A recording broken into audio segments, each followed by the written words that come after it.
Welcome to the deep dive. We've got some really interesting material today, and the goal here is to pull out those key insights, the stuff you can actually use. That's right.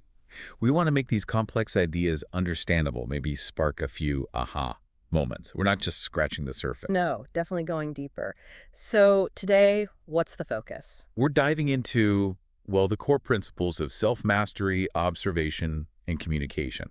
These are really practical skills. Skills that can give you more control, more influence in life. Exactly. And we're drawing heavily from the work of Chase Hughes. His background is in military intelligence, behavior analysis. He trains high-stakes professionals. Okay, interesting perspective. And he pinpoints three big factors for, well, success or failure, right? That's it. Self-mastery, observation, how you read people and situations, and, of course, communication. So let's unpack those. Where should we start? Self-mastery. Yeah, let's start there. Hughes breaks self-mastery down into things like confidence, body language, discipline, and what he calls authority. Okay, authority. That sounds a bit formal. It's not just being in charge, is it? No, not at all. It's much more internal. Hughes defines it through 5 elements: confidence, discipline, leadership, gratitude, and enjoyment. Confidence, discipline, leadership, gratitude, enjoyment. Okay. And he actually uses something called an authority inventory with clients. Right. It helps them see which of those areas might need, a bit more focus. So listeners could think about that for themselves. Which one feels maybe weakest? Precisely. Because strengthening even one can really boost how others perceive your authority. It's not about being perfect in all 5. And this ties into our internal state, doesn't it? What Hughes calls the off-camera life. Yeah, exactly. That's like your environment, how you manage your time, your appearance, social life, even finances, all that stuff. Right. So even if you try to look confident, if things are messy behind the scenes, people kind of pick up on that, like a gut feeling. That's the idea. That underlying reality subtly influences how much authority others sense in you. It's deeper than just putting on a show. And Hughes emphasizes something else foundational here: comfort. Yes, comfort. It's often overlooked. We focus so much on skills, but just feeling fundamentally comfortable in a situation is, well, critical. How do you cultivate that? He has an exercise, right, about moving slower. Yeah, it's pretty interesting. He coaches people to deliberately slow down their physical movements, like how fast you walk, gesture, things like that. And that makes you feel more comfortable, not just look it. That's the claim. The act of slowing down can actually increase your internal sense of ease and project composure. Because, fear and stress tend to make us speed up. Right, you get agitated, fidgety. Exactly. He talks about 2 extremes to avoid: collapse, like Right. making yourself small, and posturing, which Yeah. is that overly aggressive display. And the goal is composure, that middle ground. That's the sweet spot, being centered, calm, but present. So how does this composure, this inner comfort achieved by maybe slowing down, how does that link back to those 5 elements of authority? Confidence, discipline? Well, it really underpins all of them. If you're truly composed and comfortable, that genuine confidence comes through more easily. It's not forced. Right. You're also better positioned to maintain discipline, lead effectively, feel and express gratitude authentically. Yeah, and even find enjoyment maybe in things that might otherwise stress you out. Exactly. That inner stability just radiates outward. It affects how people perceive you across all those authority dimensions. Okay, that makes sense. Let's shift gears then. The second factor, observation. Reading the room, reading people. Right. And one really quick indicator Hughes points to is blink rate. Blink rate. Serious. Yeah. Apparently, a faster blink rate can often signal stress or anxiety.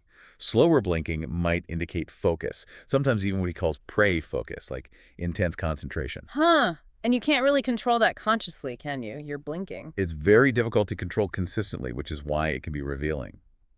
But the key isn't just counting blinks. So what is the key? It's noticing changes. Yeah. A shift from someone's normal baseline blink rate. If you bring up a topic and suddenly they start blinking faster, That could mean something. Discomfort, maybe? it could. It's a potential indicator, especially when you consider it alongside other things. Yeah. Which brings us to his 5 C's of behavior profiling. Okay, the 5 C's, let's break those down. Sure, they are: change, context, clusters, culture, and checklist. It's a framework for interpreting behavior more accurately. Right. So change, we just touched on deviations from baseline, like with blink rate. What about context? Context is crucial. Hughes used the example of crossed arms. We often jump to defensive, right? Yeah, that's the classic one. But if the room is freezing cold, they're probably just trying to stay warm. Context changes the meaning entirely. I even notice it myself sometimes. I get goosebumps easily and cross my arms just because I'm a bit chilly, not because I disagree. Good point.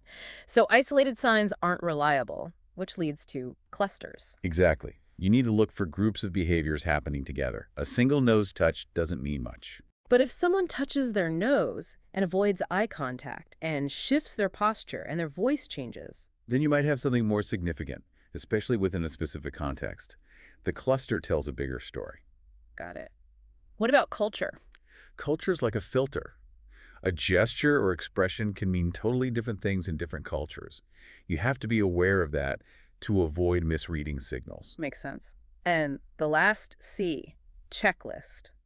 That sounds like looking for specific tells. Well, yes and no. There are lists of behaviors sometimes associated with, say, deception or stress, but Hughes warns against treating them like, well, definitive proof. So it's not like, they licked their lips, they must be lying. Right, maybe they just have dry lips. These checklists deal in likelihoods, probabilities.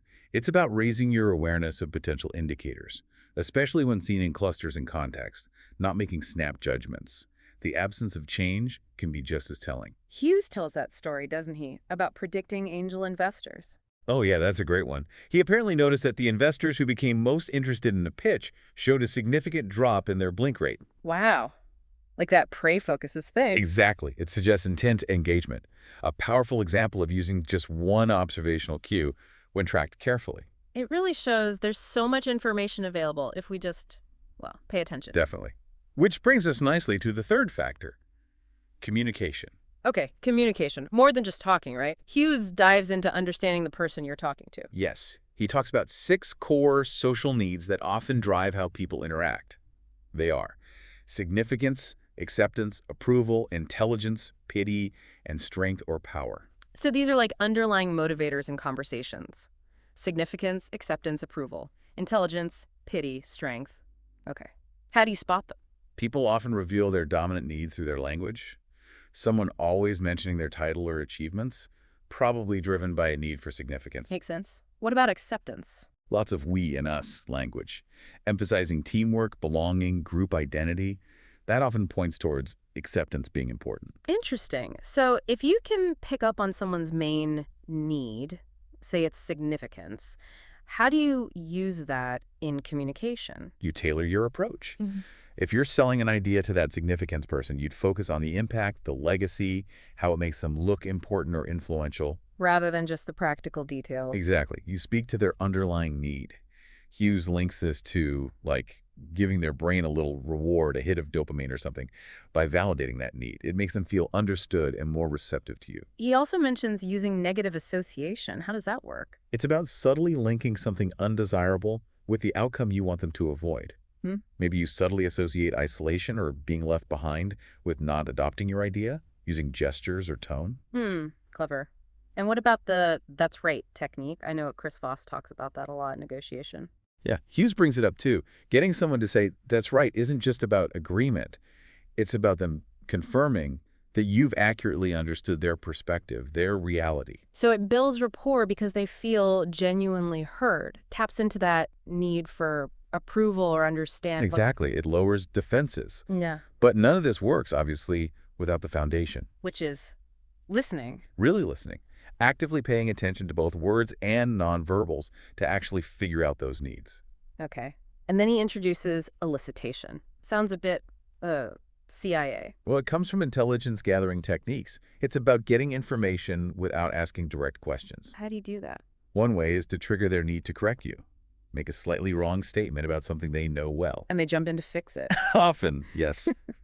Their desire to show knowledge or be accurate overrides their caution about giving information. Like mentioning a wrong company policy detail to see if an employee corrects you and reveals what they know. Exactly. Other ways include making statements followed by probes, like, that sounds complex, I bet you've had some interesting experiences with that. Or even showing disbelief to encourage them to elaborate more to convince you.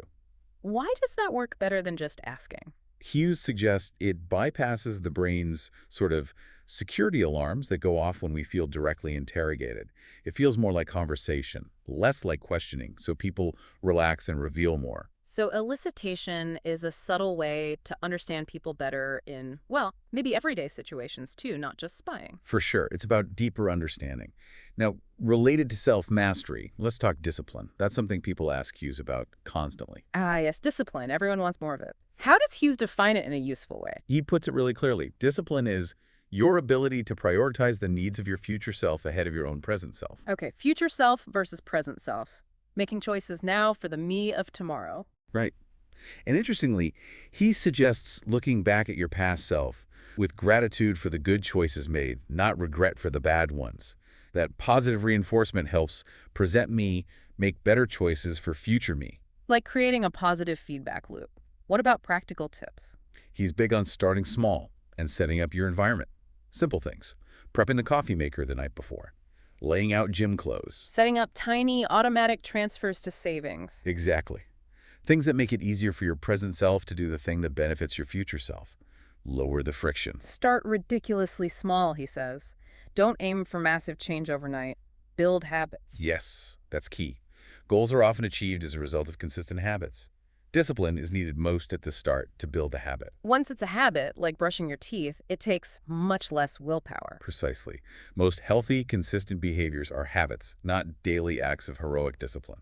He has a sort of equation for discipline. Yeah, a simplified one. Why it matters, plus psychological reinforcement perceived cost. So you need a strong why, that future self-motivation. You need some kind of reward or positive feeling attached. And you need to make the cost or effort seem as low as possible. Right, and that why has to be compelling, really connected to who you want your future self to be. Then there's the fear formula for building habits. Yeah, fear. Focus, emotion, agitation, repetition. It sounds intense, but it's a framework for essentially brainwashing yourself into a new habit or goal. Okay, break down fear. Focus. Focus is about directing your attention consistently on the goal. Vision boards, reminders, consciously thinking about it. Emotion. Connecting strong, positive emotions to achieving that goal, to fulfilling that why for your future self. Feeling the reward in advance almost. Agitation. That sounds odd. Agitation means shaking things up. Yeah. Disrupting your current environment or routine so you don't automatically fall back into old patterns. Rearrange your room, change your route to work, maybe even update your look. Anything to break the old script. And repetitive. Just doing it. Consistently exposing yourself to the new behavior or thinking pattern over and over to solidify it in your brain. Focus, emotion, agitation, repetition, fear. Got it. Okay, as we start to wrap up, Hughes offers some final advice, something he tells his kids. Yeah, it's quite pointed. Be really wary of products or services that can't clearly explain the specific problem they solve for you. What's the implication there? He suggests that such things often aren't solving a practical problem, but are instead tapping into deeper, maybe less conscious needs like loneliness, boredom, or the desire for escapism, anesthetization, he calls it. Which connects to what people call the loneliness epidemic, right? Even though we're supposedly hyper-connected online. Exactly. And he briefly mentions fractionation, a technique sometimes used in, say, short-form video algorithms. How does that work? It involves rapidly shifting the viewer's emotional state with varied content. This constant up and down can apparently lower critical thinking and make people more suggestible. Wow, and just the general downsides of too much social media. The comparison, the feeling of not being enough. Yeah, increased loneliness despite connection, unhealthy comparisons, that constant not enough feeling. He also brings up the bystander effect. Like the Kitty Genovese story, Wow. where lots of people witness something bad, but no one acts because they assume someone else will. Right. It illustrates how large, impersonal environments can sometimes dilute our sense of individual responsibility and empathy. And Hughes links that feeling to the huge, overwhelming scale of online tribes or networks. It's just too big for our brains to handle meaningful connection. That's his point. Our brains evolve for smaller, tighter-knit groups. The scale of online interaction can feel impersonal and overwhelming. And he has a final thought on sort of our modern lifestyle. Just a broader comment on how our separation from nature and maybe exposure to unnatural substances might be negatively impacting our mental and physical health overall. A bigger picture thought. Okay, so we've covered a lot. Self-mastery, observation, communication. Lots of practical ideas here for listeners to gain more control, understand themselves and others better. Absolutely. And that core idea of discipline being about prioritizing your future self, starting small with habits that's really actionable. So the call to action for everyone listening, what's one tiny thing, one discipline hack you can do today that benefits your future self? Prep tomorrow's lunch. Put your running shoes by the door. Transfer $5 to savings. Something small. Just do one thing and notice how it feels, even if it seems insignificant now. And definitely join us next time. We'll be building on these ideas, getting into some more advanced strategies for influence and personal growth. And here's a final thought to leave you with, drawing from our chat today. How might truly understanding the core social needs, significance, acceptance, approval, and the others driving the people around you, how might that fundamentally change your conversations, your relationships, your effectiveness at work? Something to chew on.